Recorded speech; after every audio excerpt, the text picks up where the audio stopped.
નમસ્કાર મિત્રો, તાજામાં તાજા સમાચાર તમારી સાથે શેર કરી રહ્યો છું કે રાહુલ ગાંધી લોકસભામાં વિપક્ષના નેતાને મળવા માટે સંસદીય બાબતોના મંત્રી કિરણ રિજિજુ એ એમના કક્ષમાં પહોંચ્યા.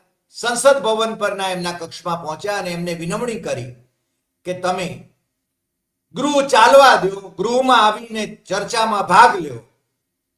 આ એ જ કિરણ રિજિજુ છે જે અગાઉ કોંગ્રેસમાં હતા, કોંગ્રેસમાંથી ભાજપમાં ગયા, ભાજપમાંથી કોંગ્રેસમાં ગયા, કોંગ્રેસમાંથી પાછા ભાજપમાં ગયા અને નરેન્દ્ર મોદીના લાડકા બની ગયા, જે છાશવારે રાહુલ ગાંધીને ભાંડ્યા કરે છે.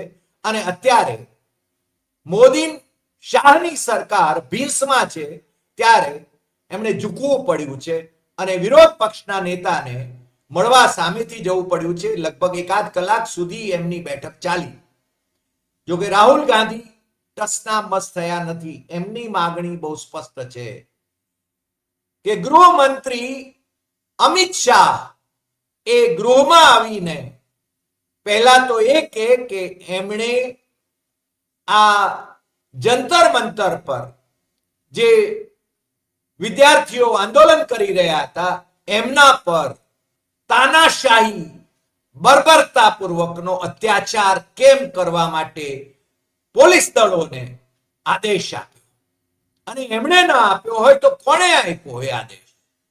જો એમને ખબર ના હોય કે કોણે આપ્યો, જે રીતે જીએમડીસી ગ્રાઉન્ડ ગુજરાતની અંદર મુખ્યમંત્રી આનંદીબેન પટેલે કહ્યું હતું કે અમને ખબર નથી અને એ એમણે જવું પડ્યું. ફેસબુક પર એમણે મુખ્યમંત્રી પદનું રાજીનામું આપવું પડ્યું હતું. જો મુખ્યમંત્રીને ખબર ના હોય, જો ગૃહમંત્રીને ખબર ના હોય તો એ ગૃહમંત્રી તરીકે રહેવા માટે લાયક નથી. આ રાહુલ ગાંધીની બહુ સ્પષ્ટ વાત છે. એક બાજુ કિરણ રિજિજુ એ એમને મનાવવા માટે જઈ રહ્યા છે, પાછા લોકસભાની બેઠકોનું જે પરિસીમન એને કરવા માટેનું જે વિધેયક મોદી સરકાર લાવવા માંગે છે અને 850 બેઠકો કરવા માંગે છે, જેમાં દક્ષિણ ભારતના રાજ્યોને નુકસાન જાય છે, એ સ્વાભાવિક છે. એ વિધેયકને મંજૂર કરાવવા માટે બંધારણીય સુધારો કરવો પડે અને એ બંધારણીય સુધારો કરવા માટે સરકારને હવે રાહુલ ગાંધીને અને વિપક્ષોને વિનવવા પડી રહ્યા છે.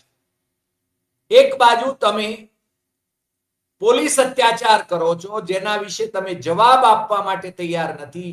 મોદી અને શાહ બંને લોકસભા ગૃહમાં આવતા નથી, રાજ્યસભા ગૃહમાં આવતા નથી, ચર્ચામાં એ જવાબ આપતા નથી કે શાને માટે આ અત્યાચાર એમણે આદર્યા છે.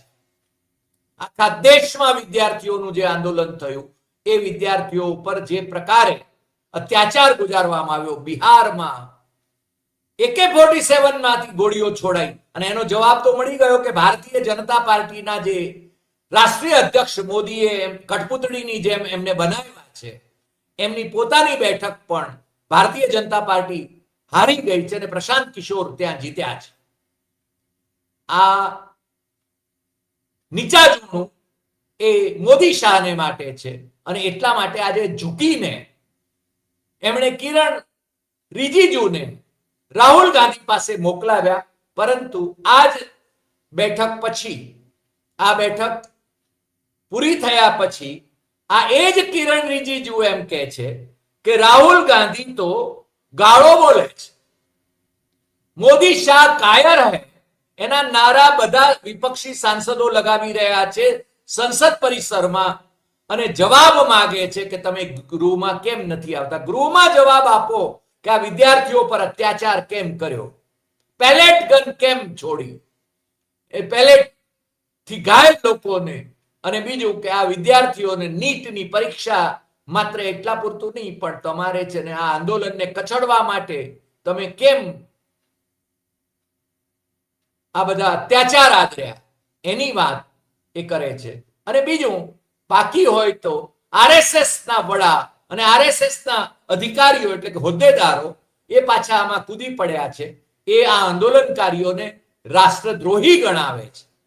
દેશદ્રોહી ગણાવે છે. એક બાજુ મોદી શાહની સરકારના બે મિનિસ્ટર આ કોકરોચ જનતા પાર્ટીના નેતાઓની સાથે મંત્રણાઓ કરે છે અને બીજી બાજુ એ આંદોલનકારીઓને એ રાષ્ટ્રદ્રોહી ગણાવે છે. એટલે આ દેશમાં તાનાશાહી છે અને તાનાશાહોની વિરુદ્ધમાં જે કોઈ બોલે એ બધા જ રાષ્ટ્રદ્રોહી ગણી લેવાય એવું મોહન ભાગવતની નવી ફોર્મ્યુલા હવે છે ને ઉપસાવવામાં આવી રહી છે. મોદીને પડખે મોહન અને એમની આરએસએસ છે એ બતાવવાની કોશિશ એમણે મુંબઈથી શરૂ કરી છે. જેન જી સાથેનો સંવાદ, જેન આલ્ફા સાથેનો સંવાદ, એ કયા સંવાદની વાત કરે છે? આ લોકોને સંવાદ કરતા તો આવડતું નથી. એ લોકોને અત્યાચાર કરતા આવડે છે અને જોહુકમી કરતા આવડે છે. તમને ખ્યાલ છે કે 3 કાળા કાયદા, કૃષિ ઉત્પાદનોને લગતા 3 કાળા કાયદા નરેન્દ્ર મોદી લઈ આવ્યા હતા, ગૃહમાં મંજૂર કરાવી દીધા હતા વિપક્ષ વિના.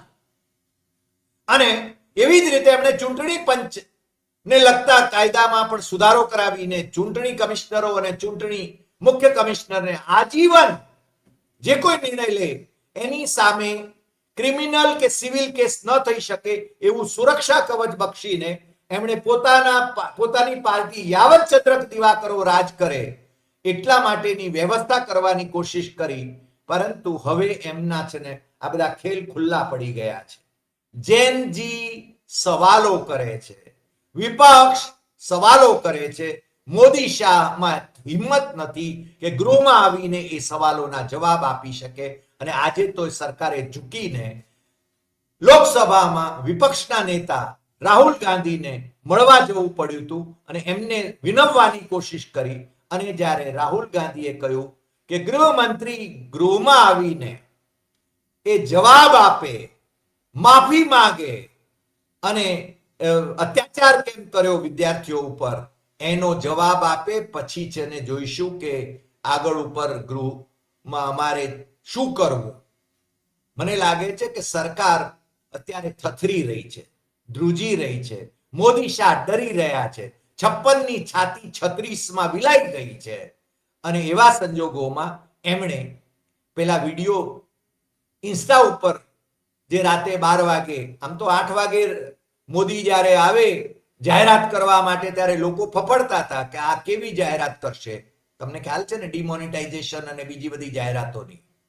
અને જે ફાંકાબાજી કરવા માટે જાણીતા હતા એમને હવે છે ને જેન જી ના આંદોલને અને વિપક્ષોના ટેકાએ એમને છે ને સમજાવી દીધું છે કે આ દેશની જનતાને તમે ટેકન ફોર ગ્રાન્ટેડ ન લઈ શકો. આ ઘેટા બકરા નથી, એ તમારા ભક્તો નથી. તમે જ એમને છે ને ગેરમાર્ગે દોરવાની કોશિશ કરો છો. તો હવે તો આ પેઢી સવાલો કરશે, આ પેઢી રસ્તા પર આવશે. હજુ આ પેઢી શાંતિપૂર્ણ ગાંધી ચિંધ્યા માર્ગે આંદોલન કરી રહી છે. એ આપણા માટે સારું છે અને આપણે ઈચ્છીએ કે ગાંધી માર્ગે, શાંતિ માર્ગે એ આંદોલન કરે અને વિપક્ષો પણ એ જ માર્ગે આંદોલન કરે. મને લાગે છે કે મોદી શાહને સત્તા ગુમાવવાનો અત્યારે ડર લાગી રહ્યો છે અને એટલા માટે જે ભાઈ શ્રી સંસદીય બાબતોના મંત્રી કિરણ રિજિજુ એ લીડર ઓફ ધ ઓપોઝિશન એમને મળવા માટે લોકસભામાં એમની ઓફિસમાં જાય છે અને એ એમને મળે છે.